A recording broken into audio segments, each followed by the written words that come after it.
Lightning kid के नाम से बुलाते हैं। 18 साल की उम्र में ही ये इंडिया की पहली ग्रैंड मास्टर बनी और सन 2007 से चेस की वर्ल्ड चैंपियन है। जब विश्वनाथन आनंद ने दुनिया का बेस्ट चेस प्लेयर बनने का सपना देखा था, उनकी पत्नी अरुण आनंद ने भी वही सपना देखा था। यूनियन बैंक ऑफ इंडिया, क्योंकि आपके सपने सिर्फ आपके नहीं हैं।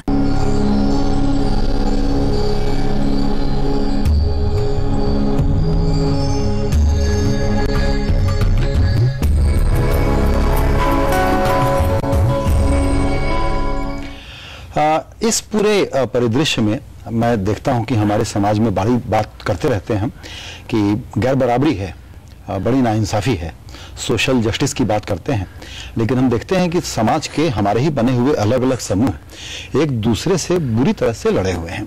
सदियों से चली आई है, लेकिन अब हम दम भर रहे हैं कि हम बहुत ही इक्विटेबल समाज बनाने में लगे हुए हैं, बना लेंगे।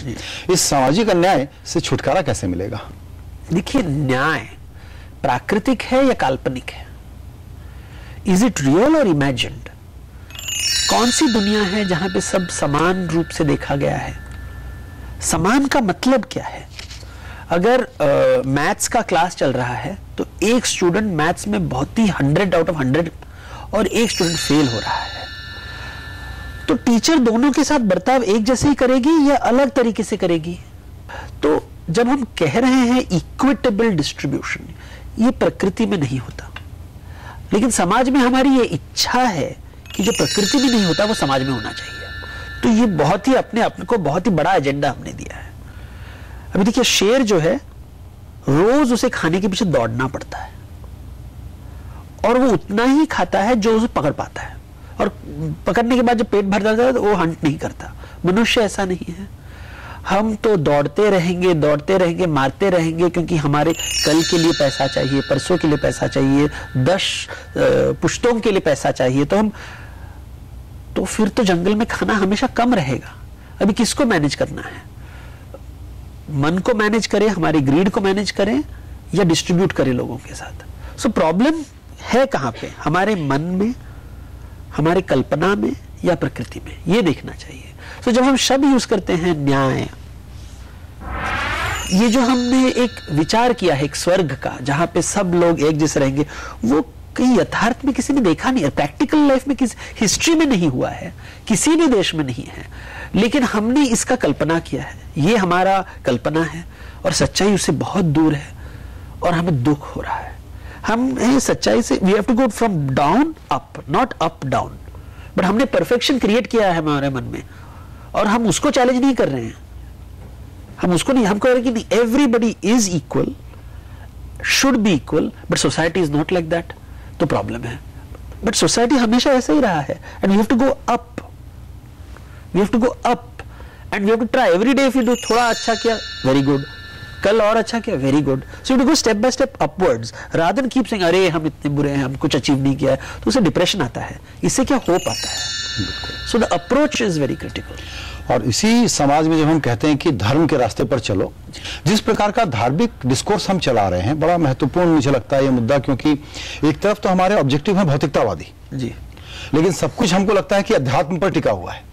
अध्यात्म पर बात करना एक बिजनेस चैनल पे बड़ा आउटडेटेड, नॉट सो फैशनेबल जैसी चीज है, लेकिन ये कोर है ना हमारे बीइंग का, हमारे होने का। तो ये पूरे धर्म की बात समझाने सिखाने वाले लोग हमको कहां पीछे इतना रखे हुए कि इतनी बुरी हालत है हमारी। देखिए, धर्म शब्द मैं इंग्लिश में कहूंगा, आप उसका हिंदी में अनुवाद कीजिए। क्या धर्म इज प्रेस्क्रिप्टिव कि ये करो ये मत करो, जैसे डॉक्टर प्रिस्क्रिप्शन देता है ये करो ये मत करो, और इज धर्म रिफ्लेक्टिव, विचार करने का? क्या है धर्म? अंदर से खुद के विमर्श से निकले, न कि नुस्खे से कि ये करना चाहिए। हाँ, गाइड बुक नहीं है। हाँ, अभी ये जो डिस्क्रिप्शन है गाइड बुक वाला, ये इंडियन मेथड नहीं था कभी, ये हमेशा इंडियन मेथड ये था। लेकिन इंडियन मेथड में ऐसा तो नहीं है, हम लोग अपनी पुरानी बातों का कोई क्रिटिसिज्म नहीं करना चाहते, नहीं करते, चीजों को छायावादी छोड़ देना, वेग छोड़ देना, एब्स्ट्रैक्ट छोड़ देना, ये इंडियननेस है और एक कमी है। ये नहीं, कमी नहीं है।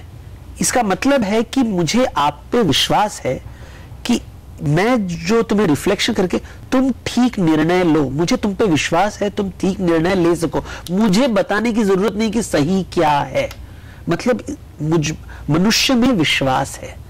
जब मुझे मनुष्य में विश्वास नहीं होता तब मैं नियम लगाता हूं कि तू ऐसे ही करो। और जो नियमवादी होते हैं वो मैनिपुलेटिव हो जाते हैं, फिर धीरे धीरे करके एक बार आप नियम लगाने लगे तो जो नियमवादी वो पावरफुल बहुत हो जाता है कि उसे पता है सही क्या है। आप ये धारणा बनाते हैं, आपको ये विश्वास होता है कि इतना तुम समझ लोगे, लेकिन उतना ज्ञान, उतना आलोक, उतना सुबोध मुझे मिला ही नहीं है। मिला कहां से आएगा? कहां से आएगा?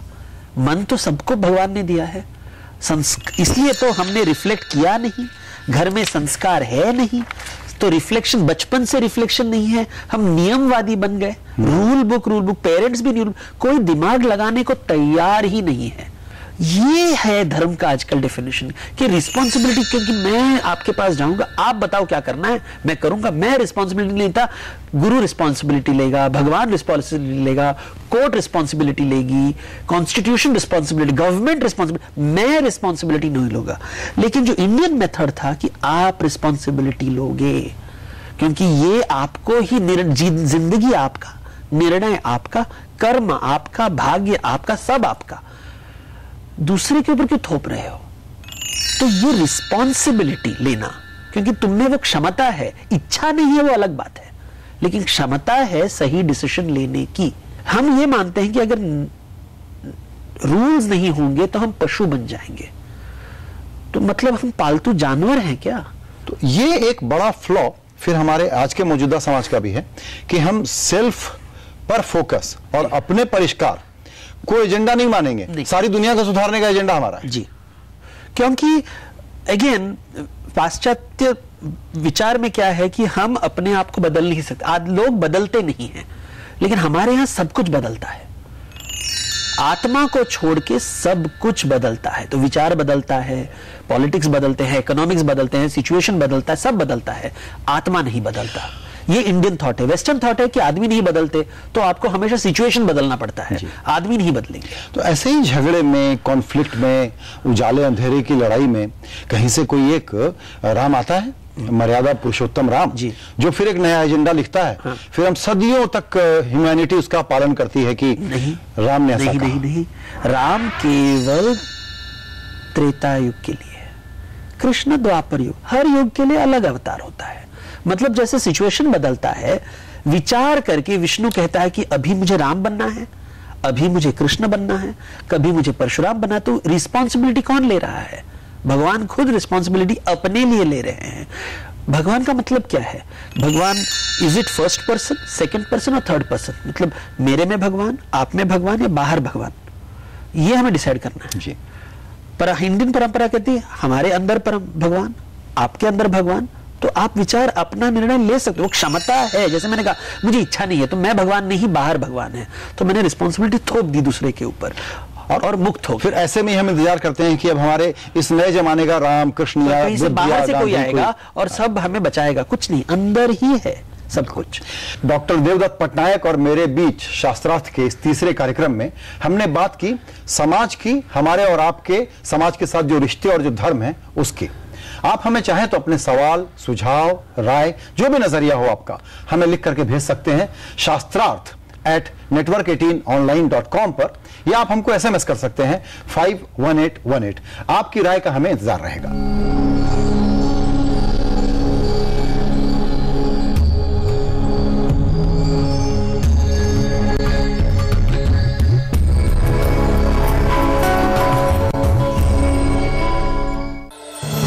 शास्त्रार्थ के प्रस्तुत करता है टाटा मांजा, अ क्लास अपार्ट।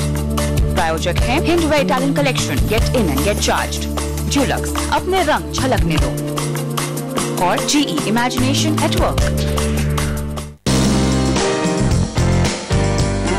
जिंदगी के हसीन पलों के लिए sapphire diamond jewellery. Sapphire diamond jewellery, language of love.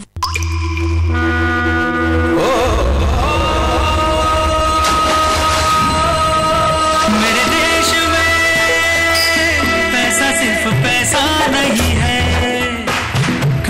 प्यार के रंग रंगा है वैसा वैसा, कभी बन के नहीं न जगा है वैसा।